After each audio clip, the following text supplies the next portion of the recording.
Lei 10.257 regulamenta os artigos 182 e 183 da Constituição Federal.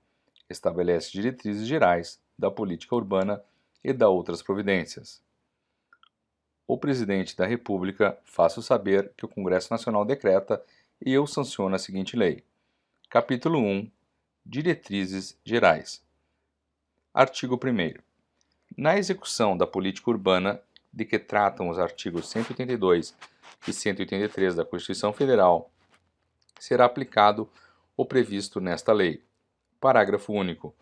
Para todos os efeitos, esta lei, denominada Estatuto da Cidade, estabelece normas de ordem pública e interesse social, que regulam o uso da propriedade urbana em prol do bem coletivo, da segurança e do bem-estar dos cidadãos, bem como do equilíbrio ambiental. Parágrafo 2º. A política urbana tem por objetivo ordenar o pleno desenvolvimento das funções sociais da cidade e da propriedade urbana, mediante as seguintes diretrizes gerais. Inciso 1. Garantia do direito às cidades sustentáveis, entendido como o direito à terra urbana, à moradia, ao saneamento ambiental, à infraestrutura urbana, ao transporte e aos serviços públicos, ao trabalho e ao lazer, para as presentes e futuras gerações. Inciso 2º. Gestão democrática por meio de participação da população e de associações representativas dos vários segmentos da comunidade na formulação, execução e acompanhamento de planos, programas e projetos de desenvolvimento urbano.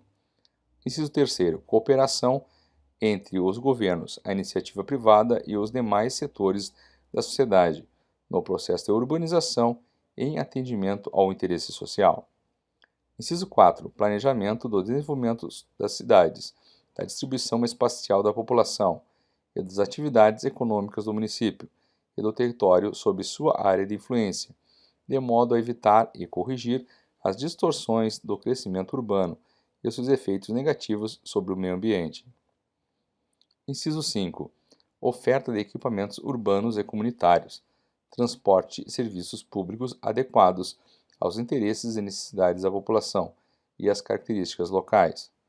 Inciso 6. Ordenação e controle do uso do solo, de forma a evitar, a linha A, utilização inadequada dos imóveis urbanos, a linha B, proximidade de usos incompatíveis com ou inconvenientes, a linha C, o parcelamento do solo, a edificação ou o uso excessivos ou inadequados em relação à infraestrutura urbana.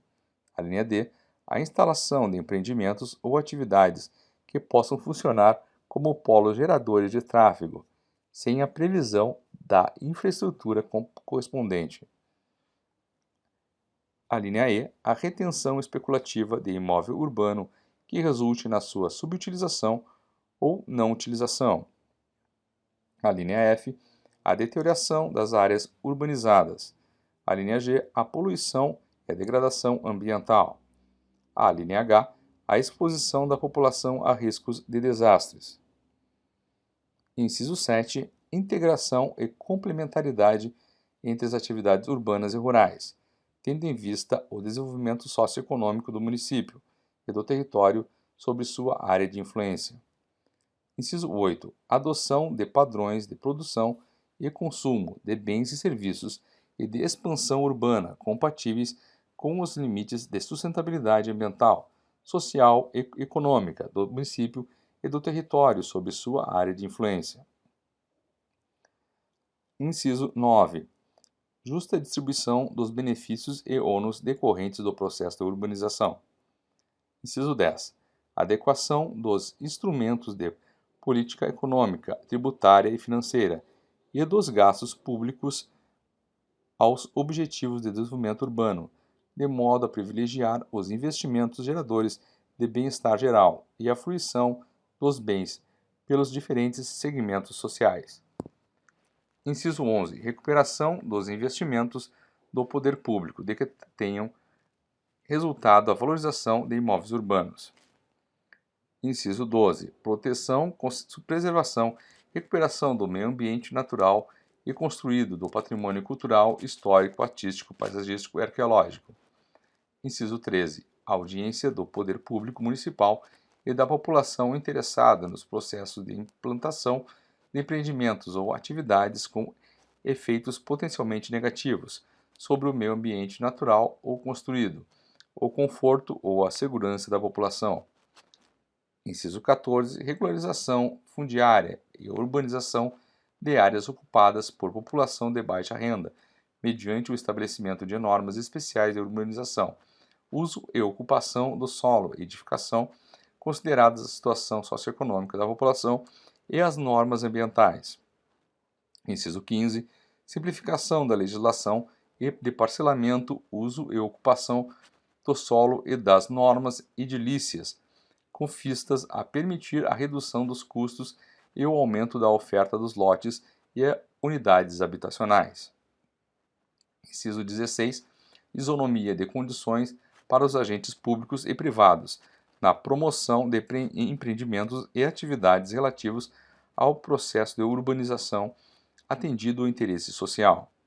Inciso 17. Estímulo à utilização nos parcelamentos do solo e nas edificações urbanas de sistemas operacionais, padrões construtivos e aportes tecnológicos que objetivem a redução de impactos ambientais e a economia de recursos naturais.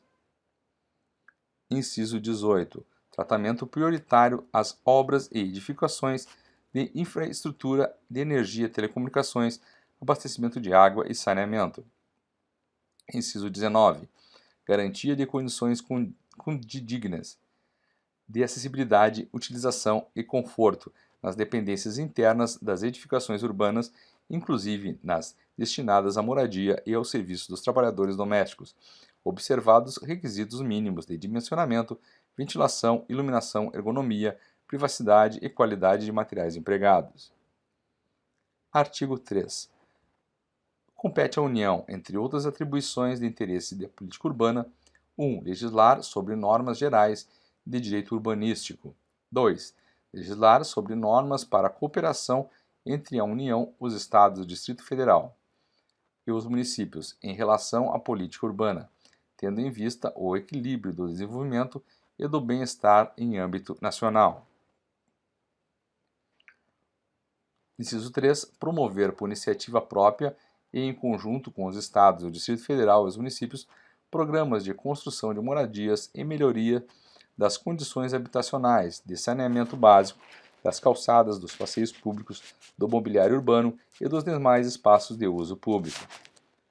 Inciso 4. Instituir diretrizes para o desenvolvimento urbano, inclusive habitação, saneamento básico, transporte e mobilidade urbana, que incluam regras de acessibilidade aos locais de uso público. Inciso 5. Elaborar e executar planos nacionais e regionais de ordenação do território e de desenvolvimento econômico e social. Capítulo 2. Dos instrumentos da política urbana. Seção 1. Dos instrumentos em geral. Artigo 4º. Para os fins desta lei, serão utilizados, entre outros instrumentos: Inciso 1. Planos nacionais, regionais e estaduais de ordenação do território e de desenvolvimento econômico e social. Inciso 2. Planejamento das regiões metropolitanas, aglomerações urbanas e microrregiões. Inciso 3. Planejamento municipal, em especial, a linha A, plano diretor, a linha B, disciplina do parcelamento, do uso e da ocupação do solo, a linha C, zoneamento ambiental, D, plano plurianual, a linha E, diretrizes orçamentárias e orçamento anual, a linha F, gestão orçamentária participativa, a linha G, planos, programas e projetos setoriais, a linha H, planos de desenvolvimento econômico e social. Inciso 4º, institutos tributários e financeiros. A linha A, imposto sobre propriedade predial e territorial urbana, IPTU. A linha B, contribuição de melhoria. A linha C, incentivos e benefícios fiscais e financeiros. Inciso 5. Institutos jurídicos e políticos. A linha A, desapropriação. A linha B, servidão administrativa. A linha C, limitações administrativas. A linha D, tombamento de imóveis e do mobiliário urbano. A linha E, instituição de unidades de conservação. A linha F, instituição de zonas especiais de interesse social. A linha G, concessão de direito real de uso. A linha H, concessão de uso especial para fins de moradia. A linha I, parcelamento, edificação ou utilização compulsórios. A linha J, uso capião especial de imóvel urbano. A linha L, direito de superfície. A linha M, direito de preempção. A linha N, outorga onerosa do direito de construir ou de alteração de uso. A linha O, transferência do direito de construir. A linha P, operações urbanas consorciadas. A linha Q, regularização fundiária. A linha R, assistência técnica e jurídica gratuita para as comunidades e grupos sociais menos favorecidos. A linha S, referendo popular e plebiscito. A linha T, demarcação urbanística para fim de regularização fundiária. A linha U, legitimação de posse. Inciso 6. Estudo prévio de impacto ambiental, EIA, e estudo prévio de impacto de vizinhança, EIVA. Parágrafo 1º. Os instrumentos mencionados neste artigo regem-se pela legislação que lhes é própria, observado o disposto nesta lei. Parágrafo 2º. Nos casos de programas e projetos habitacionais de interesse social desenvolvidos por órgãos ou entidades da administração pública com atuação específica nessa área, a concessão de direito real de uso de imóveis públicos poderá ser contratada coletivamente. Parágrafo 3º. Os instrumentos previstos neste artigo, que demandam um dispêndio de recursos por parte do poder público municipal, devem ser objeto de controle social, garantida a participação de comunidades, movimentos e entidades da sociedade civil.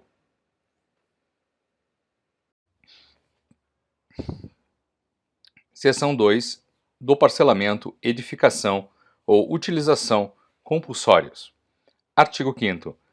Lei municipal especifica, para a área incluída no plano diretor, poderá determinar o parcelamento, a edificação ou a utilização compulsórias do solo urbano não edificado, subutilizado ou não utilizado, devendo fixar as condições e os prazos para a implementação da referida obrigação. Parágrafo 1º. Considera-se subutilizado o imóvel, inciso 1, cujo aproveitamento seja inferior ao mínimo definido no plano diretor ou em legislação dele decorrente. Parágrafo 2º. O proprietário será notificado pelo Poder Executivo Municipal para o cumprimento da obrigação, devendo a notificação ser averbada no cartório de registro de imóveis. Parágrafo 3º. A notificação far-se-á, inciso 1, por funcionário do órgão competente do Poder Público Municipal, ao proprietário do imóvel ou, no caso de este ser pessoa jurídica, a quem tenha poderes de gerência geral ou administração. Inciso 2º. Por edital, quando frustrada por 3 vezes a tentativa de notificação na forma prevista pelo inciso 1. Parágrafo 4º. Os prazos a que se refere o caput não poderão ser inferiores a, inciso 1, 1 ano a partir da notificação, para que seja protocolado o projeto no órgão municipal competente.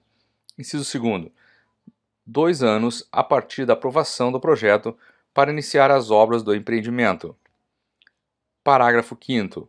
Em empreendimentos de grande porte, em caráter excepcional, a lei municipal especifica a que se refere o caput poderá prever a conclusão em etapas, assegurando-se que o projeto aprovado compreenda o empreendimento como um todo.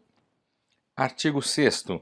A transmissão do imóvel por ato inter vivos ou causa mortis, posterior à data da notificação, transfere as obrigações de parcelamento, edificação ou utilização previstas no artigo 5º desta lei, sem interrupção de quaisquer prazos. Seção 3. Do IPTU progressivo no tempo. Artigo 7º. Em caso de descumprimento das condições e dos prazos previstos na forma do caput do artigo 5º desta lei, ou não sendo cumpridas as etapas previstas no parágrafo 5º do artigo 5º desta lei, o município procederá à aplicação do imposto sobre a propriedade predial e territorial urbana, IPTU, progressivo no tempo, mediante a majoração da alíquota pelo prazo de 5 anos consecutivos. Parágrafo 1º. O valor da alíquota a ser aplicado a cada ano será fixado na lei específica a que se refere o caput do artigo 5º desta lei, e não excederá a 2 vezes o valor referente ao ano anterior, respeitada a alíquota máxima de 15%. Parágrafo 2º. Caso a obrigação de parcelar, edificar ou utilizar não seja atendida em 5 anos, o município manterá a cobrança pela alíquota máxima, até que se cumpra a referida obrigação, garantida a prerrogativa prevista no artigo 8º. Parágrafo 3º. É vedada a concessão de isenções ou de anistia relativas à tributação progressiva de que trata este artigo. Seção 4.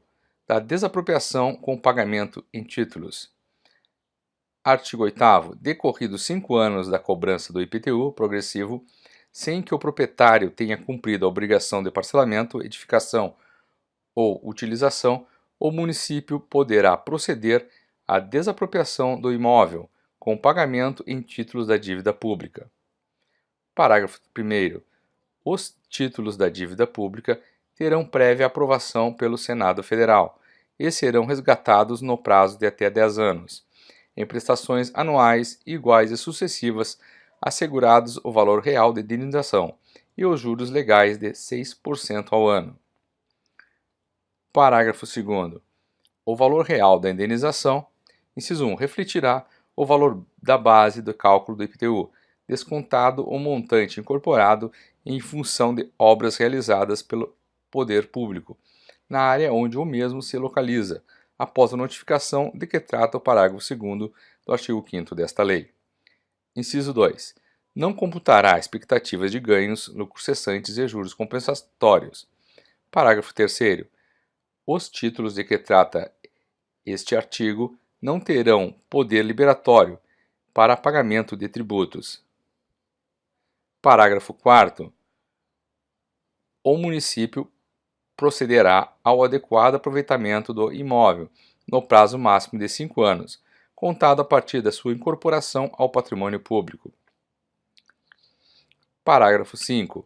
O aproveitamento do imóvel poderá ser efetivado diretamente pelo poder público ou por meio de alienação ou concessão a terceiros, observando-se, nestes casos, o devido procedimento licitatório. Parágrafo 6º.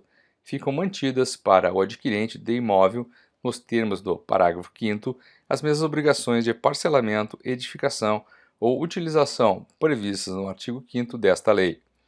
Seção 5. Da uso capião especial de imóvel urbano.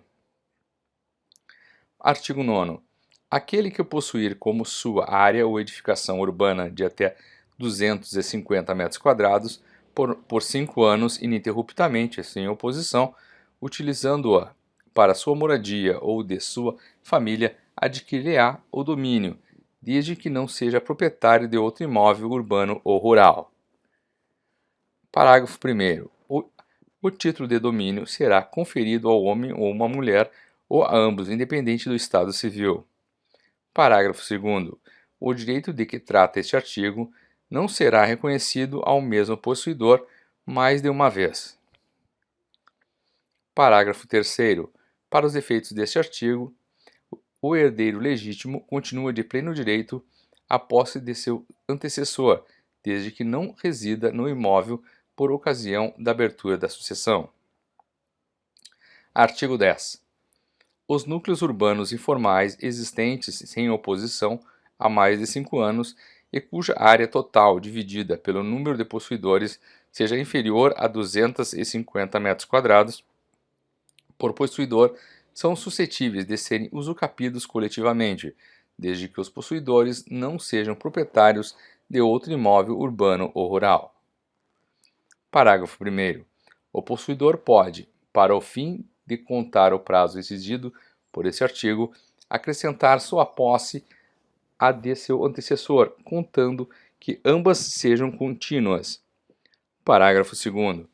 O usucapião especial, coletiva de imóvel urbano será declarada pelo juiz mediante sentença, a qual servirá de título para registro no cartório de registro de imóveis. Parágrafo 3º.